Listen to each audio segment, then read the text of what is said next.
Hey, my name is David and I'm a 35-year-old guy living in Cleveland, Ohio. I guess I should start from the beginning, when everything started going downhill about 7 months ago. It was a Thursday morning like any other. I was getting ready for work while Jessica got the kids, Lily and Ethan, ready for school. We had our usual routine down to a science after being married for 12 years. "Don't forget your lunch, babe," Jessica called out from the kitchen. "It's in the fridge." "Got it, thanks," I yelled back as I finished tying my shoes. After they left, I realized I had forgotten to check the weather forecast. Jessica's phone was sitting on the kitchen counter, so I picked it up to pull up the weather app. But when it unlocked, a bunch of text messages from some guy named Ryan popped up on the screen. My heart dropped into my stomach as I quickly read through them. The messages left no doubt in my mind. Jessica was having an affair with this Ryan guy.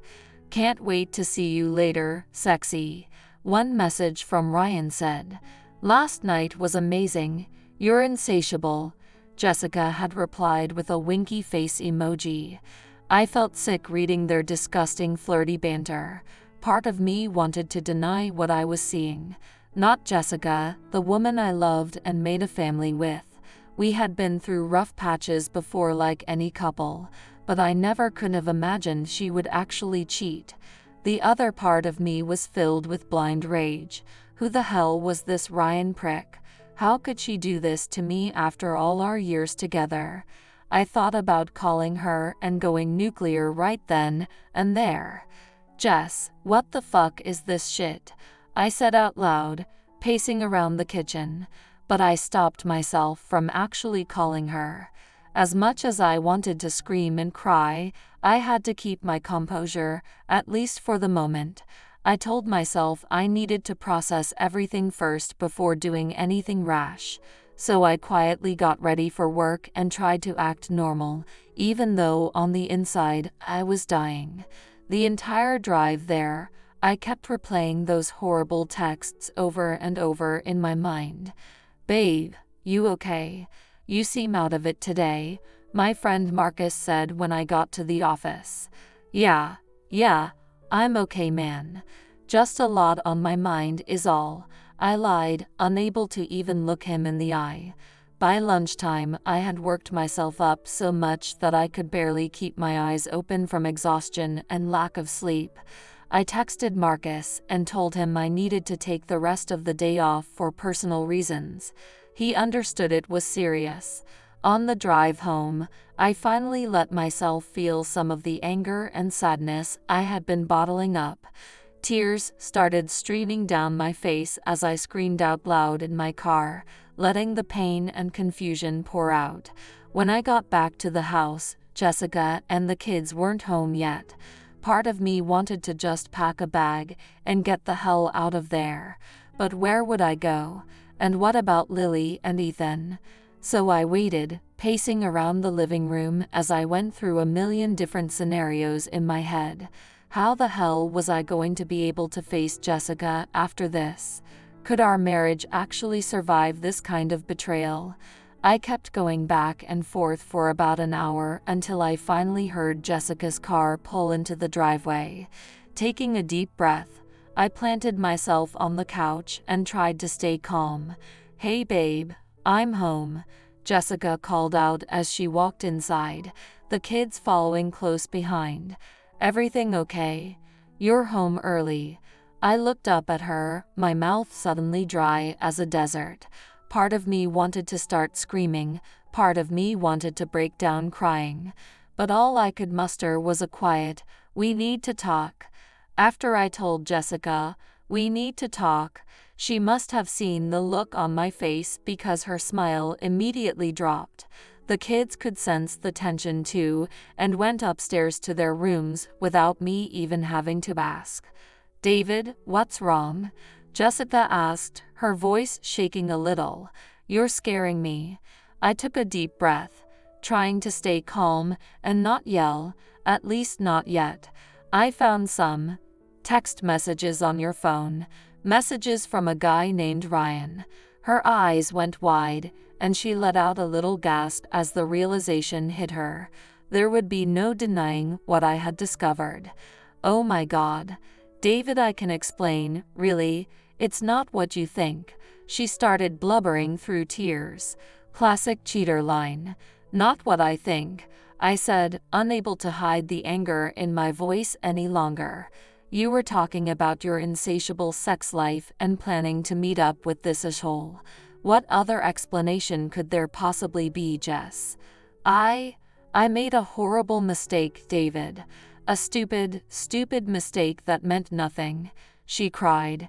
It was just a temporary lapse. You have to believe me. I still love you. I shook my head in disgust. Love me? She has a messed up way of showing it. At this point, I didn't even know if I wanted to hear any more of her pitiful excuses and lies. But at the same time, part of me still cared enough to try to understand how this could have happened between us. After over a decade together, didn't I at least deserve some kind of explanation? You love me? You love sleeping around behind my back, I said, trying not to yell in case the kids could hear. Do you have any idea how much you've hurt me, Jess? How much you've hurt our family? She reached out to touch my arm, but I instinctively pulled away. David, please, you have to let me explain everything. It was a short fling, it didn't mean anything. Believe me, I want to make this work.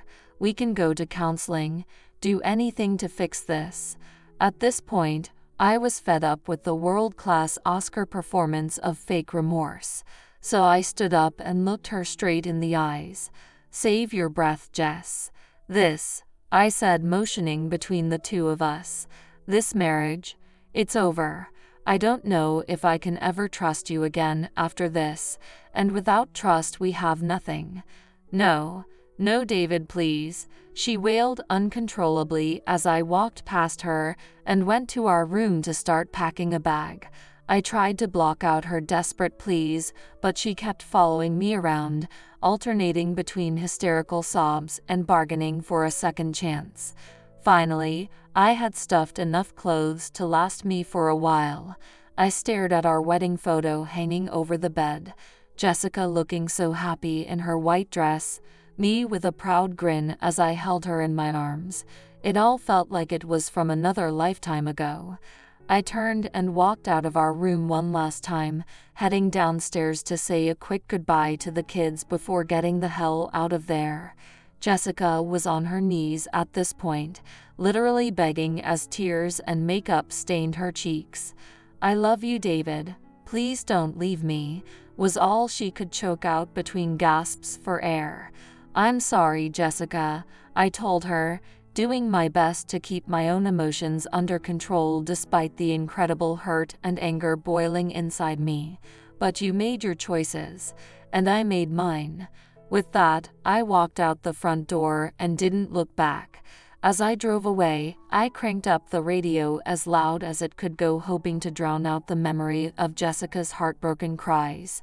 It was finally starting to hit me. After 12 years together, my marriage was crashing down in flames, and there was nothing I could do to stop it.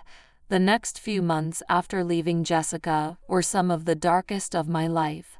I was an emotional wreck, swinging between feeling completely numb and then getting hit by sudden waves of sadness, anger, and regret. I had been crashing at my buddy Marcus's place, which was a huge help. Having him to lean on and lend an ear when I needed to vent or grab a beer was incredibly important during that time. Thanks again for letting me stay here, man. I don't know what I'd do without you right now, I told him one night as we watched a game on his couch. Of course, David, that's what friends are for, Marcus said, but you can't keep staying on this couch forever. You know that, right? Have you thought about getting your own place? I let out a long sigh. Yeah, you're right. I've looked into some apartments, but I don't know. The thought of being alone right now kind of terrifies me. Marcus put his hand on my shoulder. I get it, man, but you can't avoid reality forever. The sooner you start rebuilding your own life, the sooner the healing can begin." He made a good point. As much as I was dreading that fresh start, he was right that I needed to make a clean break. Staying in limbo would only prolong the pain. A couple weeks later, I found a decent one-bedroom apartment within my budget and put down the deposit. It was a little smaller than the house Jessica and I had shared, but it felt like a positive step in a new direction. The hardest part was telling the kids, Lily and Ethan. I'll never forget the looks on their little faces when I sat them down and explained that Mommy and I wouldn't be living together anymore. They didn't fully understand all the details, but they knew something was very wrong. "Is this because we were bad? We'll be good, we promise." Lily cried out through tears, breaking my heart into pieces. No, sweetie, this had nothing to do with you or your brother," I tried to explain, fighting back my own tears. Sometimes grown-ups can't work out their problems, even when they try really hard, but this doesn't change how much Mommy and I both love you. Ethan looked so scared and confused. I pulled them both in for a tight hug, hoping I could somehow make them feel safe and reassured in my arms. That was one of the most difficult moments of my life. From then on, I made sure to prioritize the kids through this whole separation process. Jessica and I agreed on joint custody, which meant I had them every other week. I wanted to make those times as positive and fun as possible to help take their minds off the divorce. Whenever they were over, we'd go to the park, take trips to the museum, watch movies and play games together. Anything to strengthen our bond and create good memories during a really crappy situation. They both handled things like champs, all things considered. There were definitely meltdowns and tough days, don't get me wrong, but overall, seeing how resilient they were despite the chaos was amazing. It inspired me to be strong too. And then there were the days when Jessica would drop them off, or I'd have to take them back to her place. Talk about awkward. We avoided eye contact as much as possible, kept conversations limited to scheduling and logistics.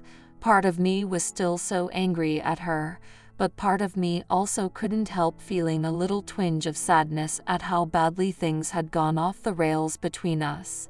In quieter moments, I sometimes caught myself wondering if there was any way to redemption or a potential reconciliation down the road.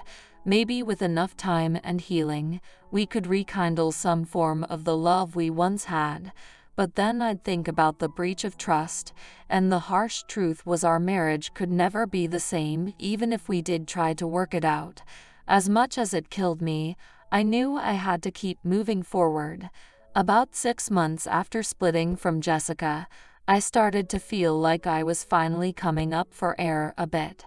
The early days of depression, anger, and just pure misery were starting to fade, even if just slightly.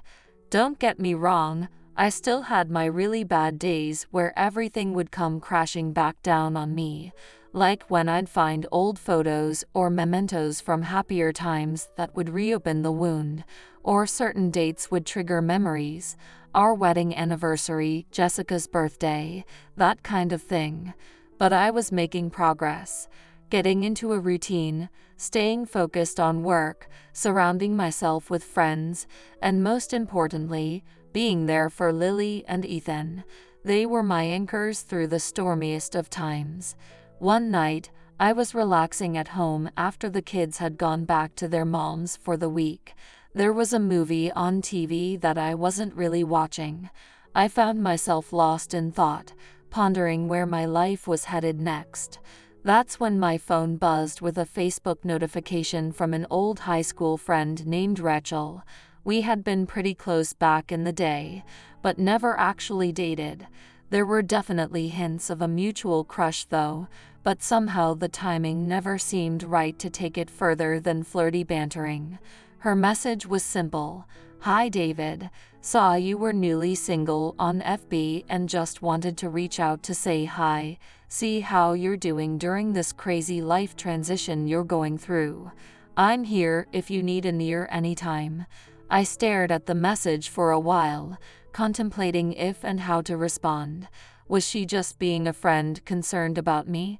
Or was there something more there, like maybe rekindling that old spark we'd had?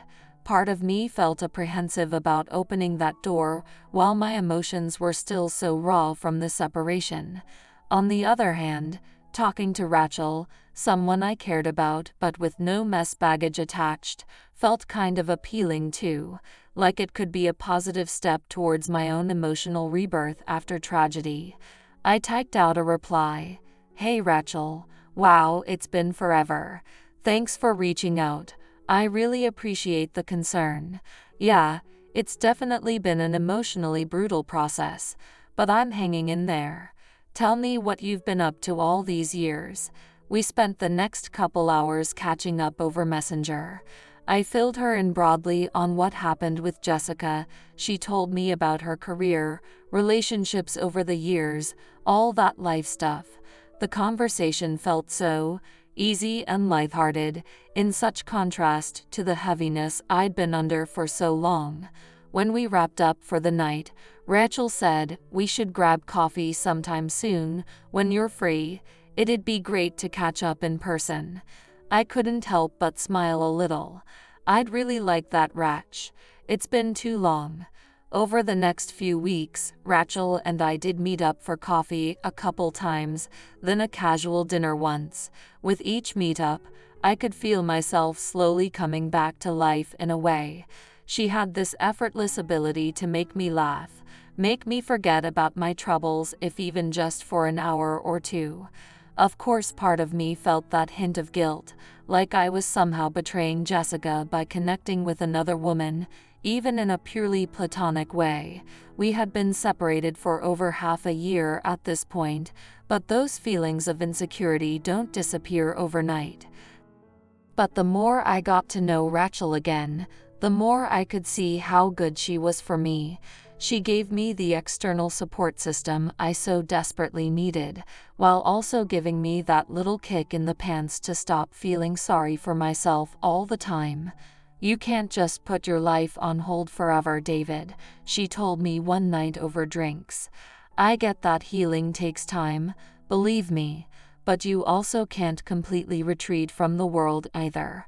That's not living, it's just barely existing." I knew she was right. As comforting as it was to curl up in a cocoon of self-pity and resentment, eventually I would need to spread my wings and take flight again. Maybe with Rachel's help, I could start that new chapter.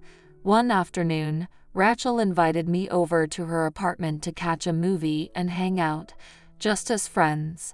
As I stood in her kitchen offering to grab us some beers from her fridge, she passed by me a little closer than expected, close enough that I could make out her perfume and the faint scent of her shampoo. In that seemingly insignificant moment, I felt something stir inside me that had been dormant for a long time. A feeling of being desired, of being seen as a man again, not just a sad victim of betrayal. I turned to catch Rachel's eye, and for a split second, our faces were just inches apart. I could feel her warm breath as she looked up at me, then down to my lips, then back into my eyes. We both pulled back almost as quickly as that electricity had crackled between us, like we both realized crossing that line could potentially light a fire neither of us was ready for yet. Or at least I knew I shouldn't be ready, even if part of me itched at the thought of feeling that intimacy again. "You know," Rachel started, her voice a little shaky, we should just put on that movie. Get comfortable." Yeah, you're absolutely right," I exhaled, hoping the awkwardness hanging in the air would dissipate. "Movie night with my friend Rachel. Let's do it."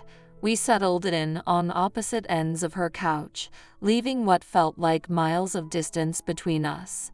As the opening credits rolled, I tried to focus on the film, but my mind couldn't help but wander. I thought about Jessica and whether she had ever felt those same sparks with her friend Ryan that Rachel and I had just experienced, however brief it may have been. I thought about whether I was really ready to move on, or if I should continue locking away a piece of my heart out of principle. And I thought about if Rachel was the person that could finally help me heal once and for all, or just send me into an entirely new world of potential pain. As difficult as the separation and divorce had been, at least I was starting to rediscover parts of myself I had been suppressing for years. For the first time in a long time, I was allowing myself to feel some semblance of hope and optimism for the future, no matter how cautious I knew I needed to be. The coming months would ultimately show whether I was truly ready to open myself up again, or if it was still too soon. It's been about a year and a half since the whole ugly situation with Jessica's affair blew up. Getting to where I am now, at this point in my life, has been one of the toughest journeys I've ever had to go through. The divorce process itself was a nightmare: negotiations over assets, custody agreements, legal fees out the wazoo. If I'm being totally honest, Jessica and I did not handle it amicably at all. Despite my attempts to take the high road, there was just too much hurt, too much resentment built up over her betrayal.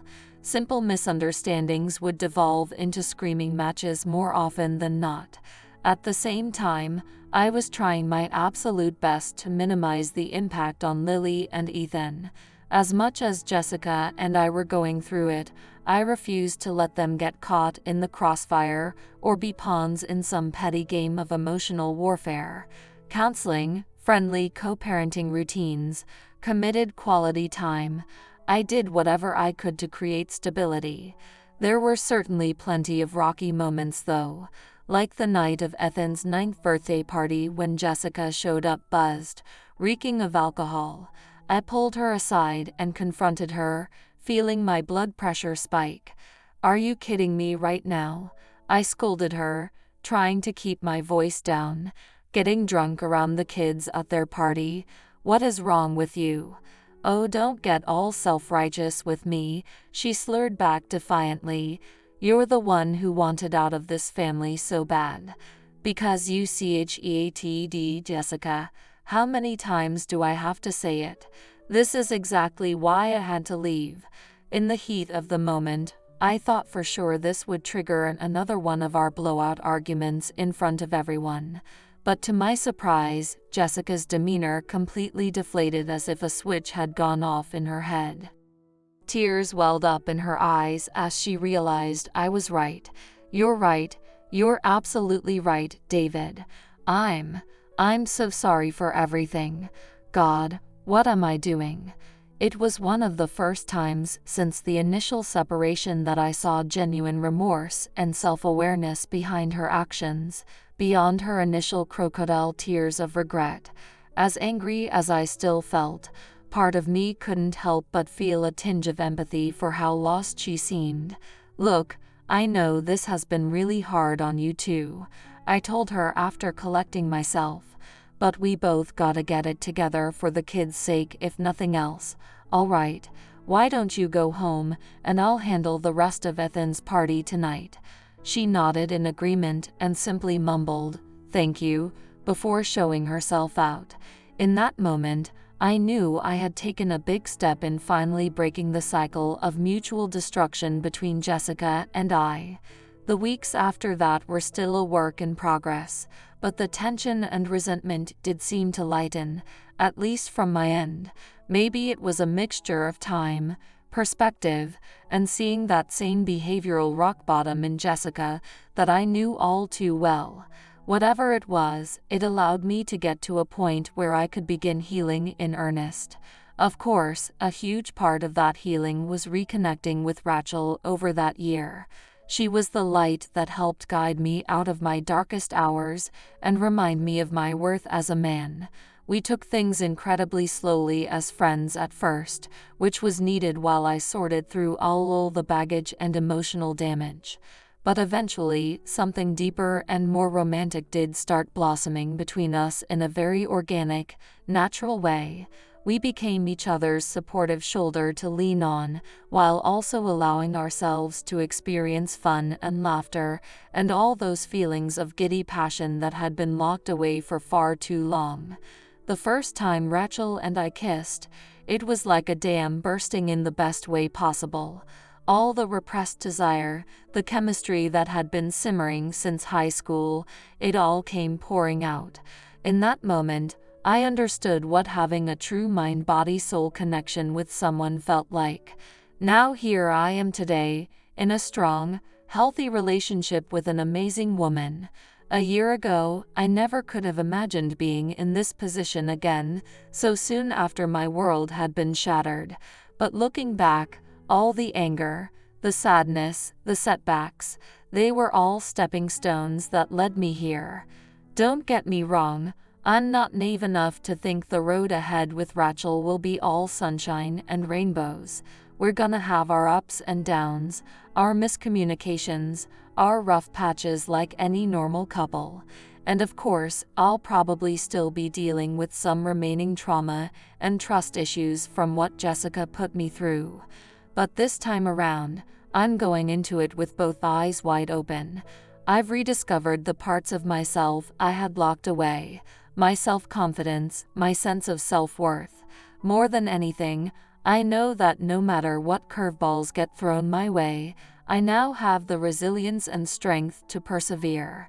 As for Jessica, I've accepted that our relationship is something that could never be repaired. Too much damage, too much broken faith. But I am grateful that we were able to find something resembling peace and coexistence for the kids' sake. I wish her well and don't have any ill will, but she's part of my past now. My future is with Rachel, a woman who helped me remember how to live and love again. So that's my story, Reddit. Hit me with your thoughts, words of wisdom, or whatever you've got. Have any of you been through similar relationship hardships and made it out the other side? What lessons did you learn about yourself along the way? I'm all ears over here. Thanks as always for watching. Subscribe to our channel, give us a like, share our story. See you soon with a new exciting story.